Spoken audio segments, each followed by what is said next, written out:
leadership. Pakistan owes its peace to you and offers you its deepest gratitude.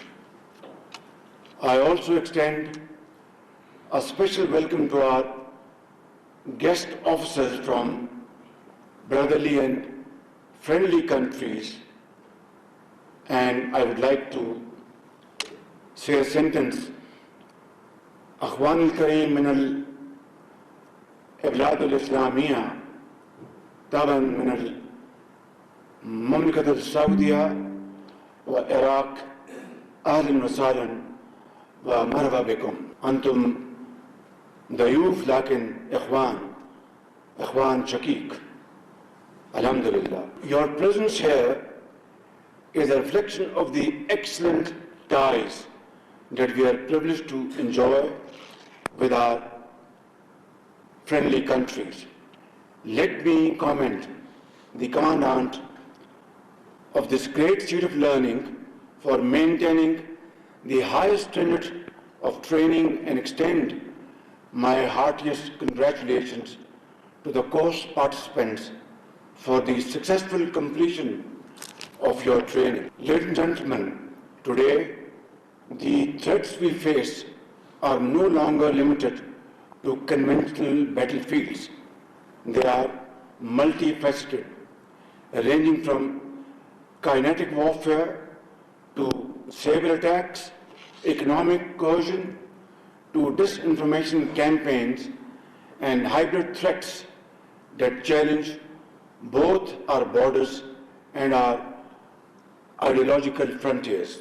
The recent Indian aggression against Pakistan, violating our territorial integrity and targeting our innocent civilians, was not merely countered successfully, but instead we succeeded in turning the tables on those who are dreaming of establishing a new norm. On the diplomatic front, our offer of a neutral, independent, and credible investigation into the so-called Pahalgam terrorist incident was brushed aside by India, that knew fully well that such an investigation would only uncover the ugly truth. With its false allegations exposed, India resorted to unleashing its missiles against Pakistan on 6th of May. Our response, both on the ground and in the air, left India completely baffled and shell-shocked, particularly after its Air Force lost several of their highly prized aircrafts and missile defense system. The Indian leaders had no option but to concoct patently false explanation for their losses. India tried sneaking in once again in the wee hours of 10th May, but their frustration was obvious, loud and clear. That very early morning, I received a call from Field Marshal Syed Asim Munir. He sounded calm, poised, yet confident and fully prepared. Throughout this crisis, his bold, courageous, fearless, and inspiring leadership stirred the armed forces and galvanized them as a wall of steel. Surely he has entirely earned the rare title of Field Marshal. Our counter-strike Operation Bunyanum Marsus destroyed the enemy's defenses and shattered the myth of their military might. I must also acknowledge the heroics of our Air Force, led by Air Chief Marshal Zahir Ahmed Baba, who displayed exemplary professionalism in downing enemy jets with precision and accuracy. Ladies and gentlemen, Pakistan accepted the ceasefire offer brokered by the United States and other brotherly and friendly countries in the interest of peace, progress and prosperity in South Asia. More importantly, India's much wanted claim that they would establish a new norm was buried for all times to come by our brave armed forces. On top of it, these claims were ridiculed by the Indians themselves. In fact, Pakistan had given India a bloody nose as it suffered a serious setback in both warfare and finest diplomacy. The unprecedented synergy of our armed forces, the civilian leadership, and the indomitable spirit of our people, steeled by our faith in the infinite mercy of Allah subhanahu wa ta'ala, granted us a glorious victory that will echo through the annals of history. In fact, it is Pakistan that has established a new norm in its relationship with India. Henceforth, we shall not allow her to behave in an arrogant and haughty manner ever again, inshallah. And if and when it does so, we will respond with full force. Nor will we ever allow India to weaponize water by holding the Indus Water Treaty in abeyance.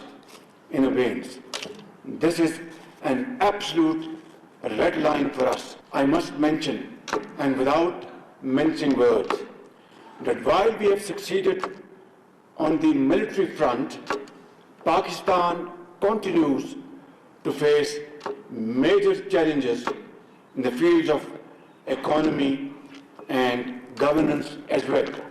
Let me recall back in April 2022, when I assumed the office of Prime Minister for a short while, about 16 months, just to illustrate the gravity of the situation at that point in time. International banks were refusing our letters of credit for our vital imports like energy and other very important imports linked to Pakistan's well-being. Another most serious was the threat of international lending agencies of walking away from what they perceived agree on a way forward. And as a result of that meeting in Paris in July 2023, we were able to sign a standby agreement with IMF, which averted an impending economic meltdown. Allah was absolutely, infinitely merciful and kind. Then again, assuming office now in March 2024, we lost no time to introduce major reforms coupled with cast iron guarantees to the lending agencies that we would not shy away from undertaking difficult, tough, but very relevant, deep-rooted structural changes in our system and our administrative organization. And we undertook those very difficult decisions, and through that we were able to calm those fears of our lending partners. Today, alhamdulillah, we are witnessing the fruits of those sacrifices made by the common man of Pakistan. Inflation has plummeted from 38% to 0.3%. Our rupee stands stable. Official foreign exchange reserves have crossed $11 billion, and galloping interest rate, which was 22.5% in 2022, have come down to 11%. Simply put, a reduction of 50%. But my very respected officers, these achievements, significant as they are, represent only the beginning of a very arduous, difficult, thorny journey towards progress and prosperity. On the way, we will meet huge challenges like mountains, rivers. We'll have to surmount them. We'll have to cross those rivers through commitment, unwavering commitment to our nation, to our people. And that will require sacrifices, sweat and blood. Without that, no nation on the face of the earth was able to stand up from the ashes of defeat and touch the zenith of glory. Alhamdulillah, Pakistan at this point in time is flying high. Our morale is very strong.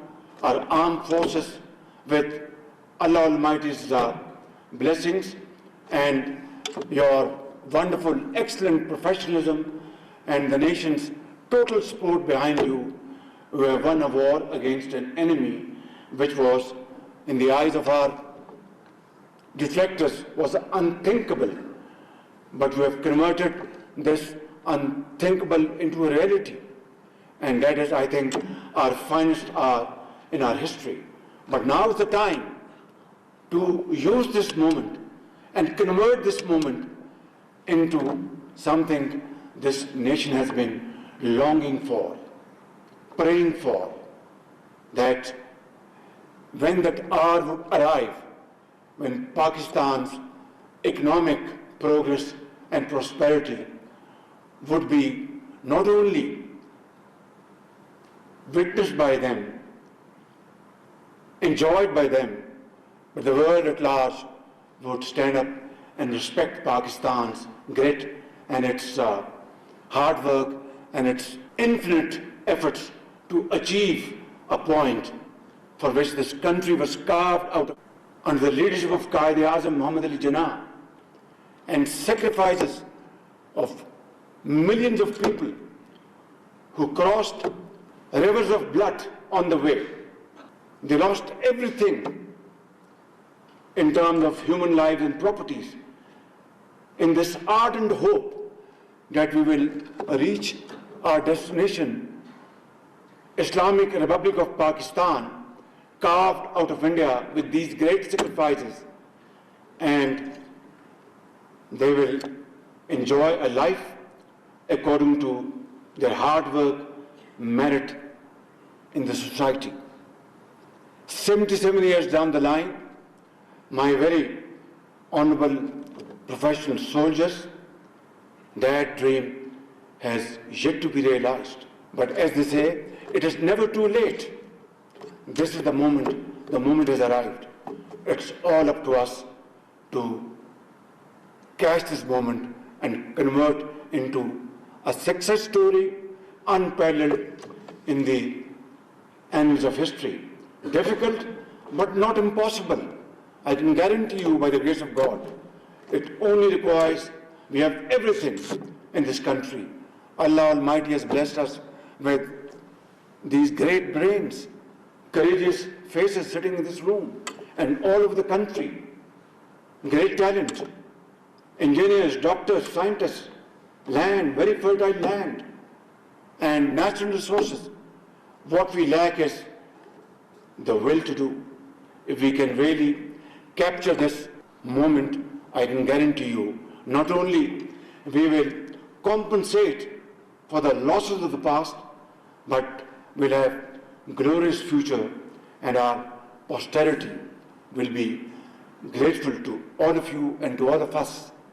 So this is the time to act and act immediately. वो एक शेर, उठ बांध कमर क्या डरता है, फिर देख खुदा क्या करता है.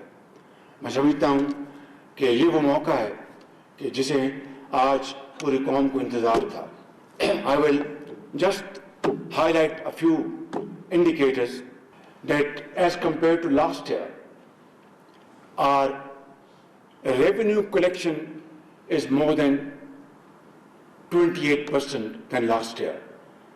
And our GDP, tax ratio to GDP, which was 8.8% last year, today it is going to touch by 30th June, hopefully 10.4%.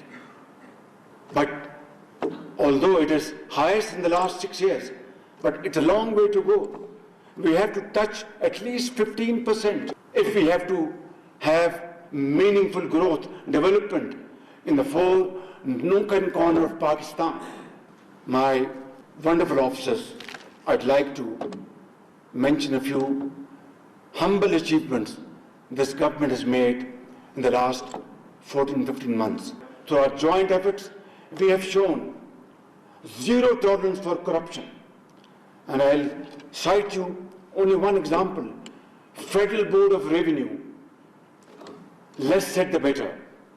Right at the inception of my government, we changed, transferred officers at the highest level who are not delivering and had problems. I will not go into details. And they were replaced by people of more knowledge and respect. And that is why, and then every week I hold a review meeting of FBR in my office, every week. So as a result, in these 14 months, 28% is additionality to our revenue as compared to last year. For the first time in Pakistan's history, you are witnessing faceless interaction at Karachi port. And this model will be replicated in all other seaports and dry ports. Thirdly, these containers, they come in and they carry millions of tons of goods every year, but they were never scanned. Pakistan had enough resources to spend a few $1 million to import these scanners and scan these containers and to see what are the goods which have been shipped and check misdeclaration, under-invoicing. But it was never done. Not that I'm trying to take the credit. I'm trying to explain you the apathy and lethargy, including myself, we have faced over the last 77 years. But now is the time to stand up and accept the challenge and move forward in unison, which we are by the grace of God in the last more than 1 year. And then smuggling has been another cancerous problem for Pakistan. And it was said that this is one area that can never be plugged. I can assure you, my very honorable officers, that alhamdulillah, in the last 1 year, there is significant reduction in smuggling. And again, I would say the credit goes to, in this particular case, mostly to Field Marshal Sayyid Asim Munir. To Afghanistan, we used to have smuggled sugar. I'm giving you one example of billions of rupees. This year, we have exported to Afghanistan sugar worth $211 million. Otherwise,